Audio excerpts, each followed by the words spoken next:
sont comptabilisés les votes des personnes qui ont mis un bulletin sans rature, du candidat choisi dans l'urne, ou encore les abstentionnistes. Mais une autre catégorie de votes sont pas pris en compte, le vote nul ou blanc. C'est ce que contestent certains d'entre vous. C'est ce que nous verrons dans ce journal.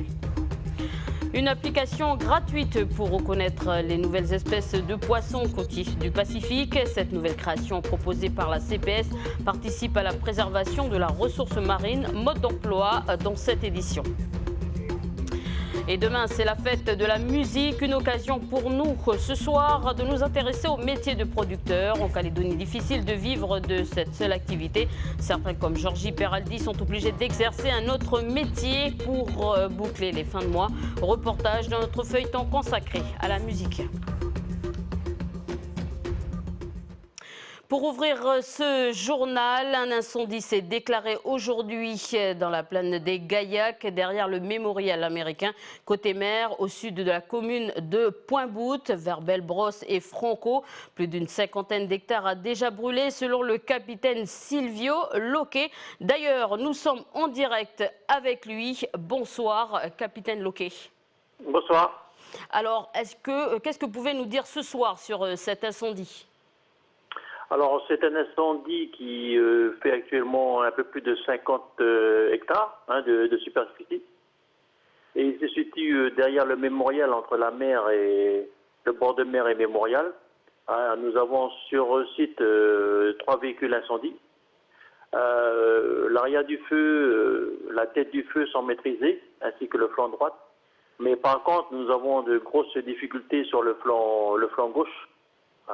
Le flanc gauche, où se trouvent 2 foyers importants, difficiles d'accès, et qui risquent, si on n'a pas une petite fraîcheur cette nuit, qui risquent d'arriver sur le bord de la RT1 demain en milieu de matinée. Alors, capitaine Loquet, est-ce qu'on sait l'origine de cet incendie ? Alors, concernant l'origine de cet incendie, quand notre premier véhicule est arrivé, on avait presque 2 km de long de ligne de feu. Donc il s'agissait de quelqu'un qui était à pied et qui mettait le feu au fur et à mesure de son déplacement, quoi. Voilà. Et apparemment, pas beaucoup de moyens ce soir pour éteindre cet incendie ? Disons que nous, on a mis tous nos véhicules incendies qu'on avait en caserne, ça veut dire les 3 véhicules incendies. Nous avons demandé l'hélicoptère bombardier d'eau de la sécurité civile pour venir en renfort. Malheureusement, il y en a bien un, mais qui est basé sur Nouméa, et son délai d'intervention serait trop long parce qu'il doit rentrer à 18 heures sur Nouméa. Donc nous n'avons pas pu bénéficier de l'hélicoptère bombardier d'eau pour pouvoir le maîtriser complètement en fin d'après-midi. Alors vous l'avez dit un peu en début d'intervention, mais est-ce que ce feu est une menace pour la population ? À cette heure-ci, non. Mais si demain matin nous n'arrivons pas à le maîtriser, il va se déplacer vers Belle-Brosse, traverser la RT1, ça veut dire donc menacer une dizaine d'habitations, et ensuite se diriger vers Franco, là où se trouve également une dizaine d'habitations. Donc demain dans la journée, ça risque d'être dangereux pour les habitations et également pour les automobilistes qui passeront sur la RT1 si on n'arrive pas à le stopper dès les premières heures. D'accord, pour terminer, info pratique, donc des risques que la route soit barrée ce soir ou demain matin. Voilà, donc il faut être prudent. Nous, on sera toujours sur site à surveiller l'évolution du sinistre. Mais je pense plutôt pour demain dans la matinée. Il n'y aura peut-être pas de risque pour cette nuit, mais pour demain dans la matinée, il faudra être prudent. Capitaine Silvio Loquet, merci d'avoir répondu à nos questions. Je vous remercie. Politique pour suivre dans ce journal. Vous étiez nombreux à voter durant ces élections législatives. Par contre, 61,99% dans la première circonscription, 47,55% dans la seconde circonscription se sont abstenus. Mais certains ont choisi le vote blanc ou le vote nul. C'est un sujet qui fait débat pour nous. C'est un sujet qui fait débat. Pour cela, nous avons demandé l'avis sur le thème auprès de nos internautes et nos téléspectateurs. Certains d'entre vous ont répondu à l'appel et même constat, le vote blanc ou nul n'est pas reconnu. Nous avons relevé pour vous quelques commentaires. Parce qu'aucun des candidats ne représente mes idées, jusqu'à présent, dans un tel cas, j'aurais voté blanc, pour justement participer à ma manière à l'élection. Le vote blanc ou nul est censé exprimer une contestation, même s'il n'est pas reconnu et donc pas comptabilisé. Les votes blancs ou nuls, personne n'en parle. Par contre, les chiffres de l'abstention, ça oui. On nous en rebat les oreilles, soulignant que les résultats doivent dans l'absolu être modérés de ce taux d'abstention qui exprime désintérêt et désapprobation des électeurs. Donc, j'ai compris qu'aujourd'hui, pour marquer sa désapprobation, il faut s'abstenir. Une des raisons que je relève est que la presse parle beaucoup du taux d'abstention, mais on n'entend pas parler du taux de vote blanc ou nul qui ont pourtant un sens. Donc maintenant, si aucun des candidats ne représente mes idées, plutôt que de l'exprimer à travers un vote blanc, je m'abstiendrai d'aller voter, au moins mon intention de manifester mon désaccord apparaîtra dans les statistiques. Pour moi, je dirais que l'absentéisme a le même effet que le vote blanc. C'est-à-dire que même si vous faites votre devoir civique et votez blanc, il ne sera pas pris en compte. De la même façon que si 50% de la population décide de ne pas voter, il ne sera pas pris en compte et ce sera le reste qui fera le vote. Si vos choix ne sont pas bons, on devrait avoir un choix de les refuser. Seulement, quand on les refuse en votant blanc, nous ne sommes pas comptés. Et dans la presse française, à l'heure du bilan de ces législatives, il apparaît que la grande gagnante reste l'abstention.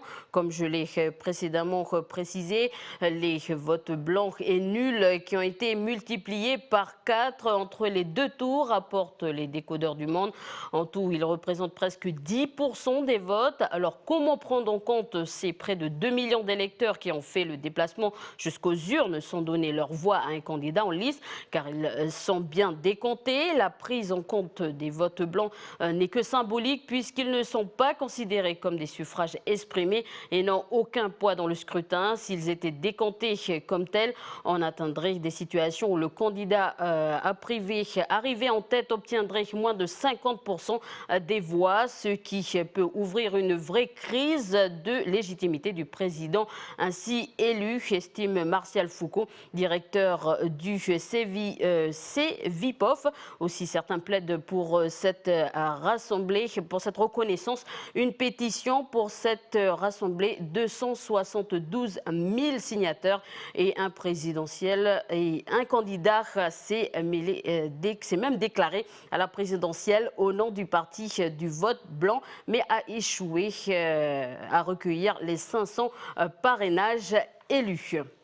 Parlons pêche, cette fois-ci, une nouvelle application mobile pour reconnaître les nouvelles espèces de poissons a été créée par la CPS, la communauté du Pacifique Sud à Nouméa. Une nouveauté pour une meilleure gestion de la ressource marine, mais surtout pour identifier les poissons côtiers du Pacifique. Ce procédé est disponible sur différentes plateformes et même pour les enfants à partir de 4 ans. Comment cela se passe? Duke Menongo l'a testé pour nous. L'application Packfish ID est un projet de longue date, mais c'est la récente publication d'un guide d'identification de poissons destiné aux agents de pêche du Pacifique qui a servi de base de données et de support pour la création de ce nouvel outil numérique dédié aux scientifiques, mais aussi au grand public. Sur cette application, il y a un certain nombre d'icônes à partir de la page de démarrage qui permettent à la fois donc, de parcourir les espèces. Donc on choisit tout d'abord la famille. Donc on peut à la fois se baser sur les noms ou sur les formes générales. Par la suite, on a les différentes espèces qui sont disponibles dans cette famille.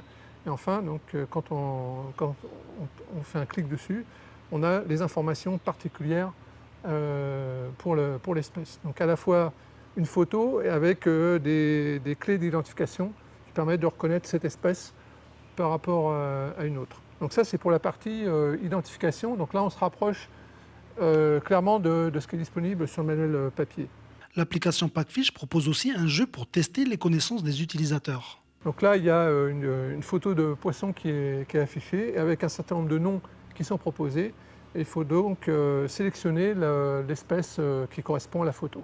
Donc si l'espèce est bonne, c'est une marque correcte et on passe à l'espèce suivante. Si l'espèce sélectionnée est incorrecte, ça nous affiche à la fois les informations sur l'espèce qu'il aurait fallu sélectionner et les informations sur l'espèce qui a été sélectionné par erreur de façon à pouvoir se corriger et à apprendre par la même occasion.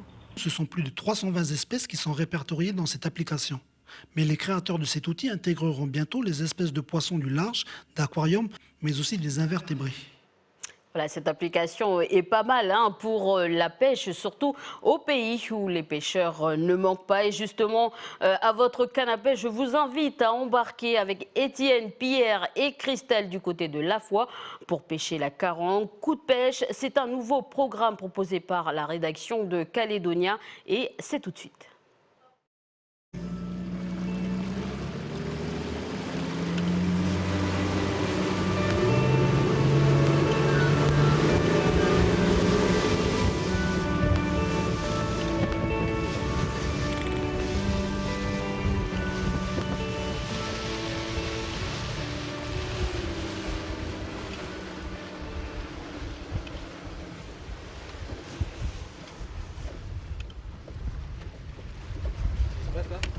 Ben voilà, on est arrivé sur les premiers spots à l'extérieur du Grand Lagon.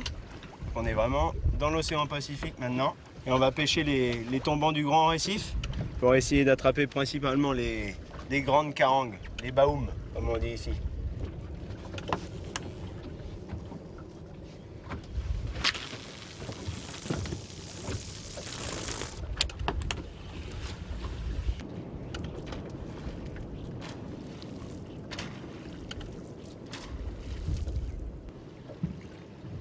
Ah là c'est un beau. Ah. Doucement Pierre, fais bien tes gestes.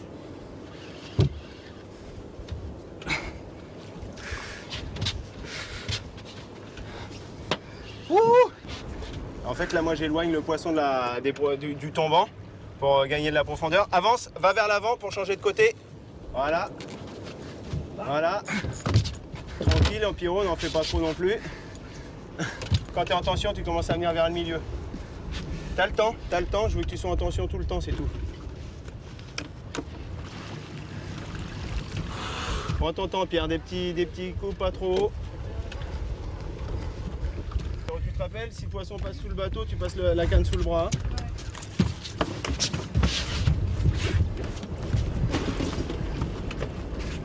Allez, Pierrot. Oh, viens par là Ismaël, viens par là. Pierrot, tu vas passer là, doucement. T'énerve pas. T'as beaucoup de fils de rentrée.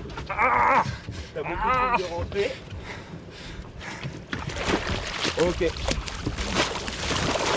Doucement, Pierrot. Ok, malheureusement, ouvre ton pick-up. Malheureusement, elle a bien gobé le leurre. Tu veux de l'aide? Tiens. Non, tu arrives? Ah, ça! Wouh! Wouh! Attention, du calme. Je te mets là. Voilà. Moi, je vais devoir opérer. Aïe aïe aïe. Personne dans mes pattes. Oh là là. Vas-y, Christou, toi, tu te mets de l'autre côté. C'est plaisant. Tu lui jettes de l'eau. C'est bon.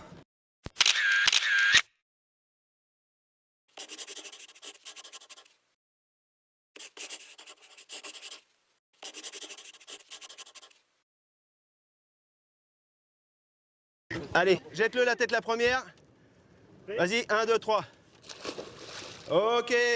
Voilà, donc il faut avoir beaucoup de force pour la pêche à la carangue. C'est un programme que vous retrouverez régulièrement sur votre antenne. Et je vous le disais dans votre journal hier, ce mercredi, le pays fête la musique. Nous y consacrons un feuilleton. Hier, nous avons dressé le portrait du groupe Jamaï de la commune de Vaud. Ce soir, coup de projecteur sur le métier de producteur. Donc un métier qui n'est pas facile, surtout que l'on a du mal à s'en sortir avec la musique téléchargeable gratuitement sur Internet.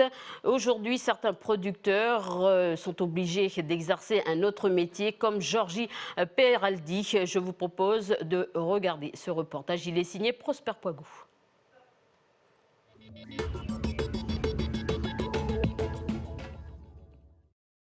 Nous sommes à Pointe-Bout, chez Georgie Peraldi.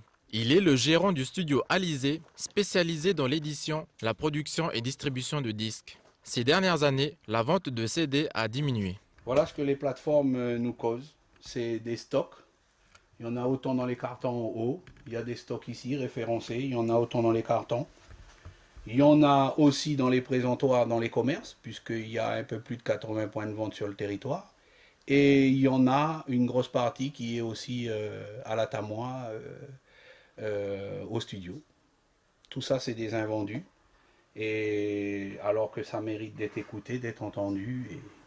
Et c'est un gain qu'auraient pu avoir les artistes dans la poche, comme le producteur aussi. Les plateformes comprenaient la mise à disposition de nouveautés musicales locales sur des sites tels que YouTube. Le Calédonien consomme énormément de musique, mais n'a pas le souci du tout de l'acheter pour le moment. Au contraire, tout lui est gratuit. Ce qui est grave aujourd'hui, c'est qu'ils mettent à mal toute une filière d'industrie du disque, où derrière tout ça, il y a des imprimeries, il y a des producteurs, il y a des artistes, il y a des auteurs, des compositeurs, des éditeurs. Je veux dire, il y a des commerçants qui vendent. C'est toute une industrie qu'on est en train de mettre en panne. Une industrie musicale déjà mise à mal par la somme conséquente que nécessite la production d'un CD. Le coût de production aujourd'hui, ça tourne à peu près à 1,3 million pour sortir un album, donc en support CD. Par rapport à ce qui se passe aujourd'hui, les piratages de musique en permanence sur Internet et tout, qui fait qu'on nous met en difficulté. Mais bien souvent, moi, il m'arrive des fois même de sortir de l'argent de mon activité agricole pour pouvoir justement tenir mes promesses que j'ai faites au sein des artistes pour essayer de boucher les trous, quoi. Donc, ce n'est pas évident. Nous, aujourd'hui, on se pose la question, est-ce que dans 2 ans, il y aura encore des maisons de production en Nouvelle-Calédonie? Dans la loi, toute représentation, reproduction, diffusion, édition d'une œuvre soumise aux droits d'auteur est considérée comme un délit puni de 3 ans d'emprisonnement et d'une amende de 36 millions de francs CFP. Voilà, fin de ce journal. Je vous rappelle l'information principale. Un incendie s'est déclaré cet après-midi à la plaine des Gaillacs, au sud de la commune de Pointe-Boute, vers Belbrosse et Franco. Je vous rappelle également que plus d'une 50aine d'hectares a déjà brûlé. Si vous vous trouvez sur cette route, soyez prudents. Voilà l'information principale. Un incendie s'est donc déclaré au sud de la commune de Pointe-Boute et vous avez été nombreux à soutenir sur Facebook, à soutenir les pompiers. Ainsi s'achève ce journal. À suivre notre météo et votre émission Bienvenue dans la bande consacrée à la musique. Bonne soirée sur Calédonia.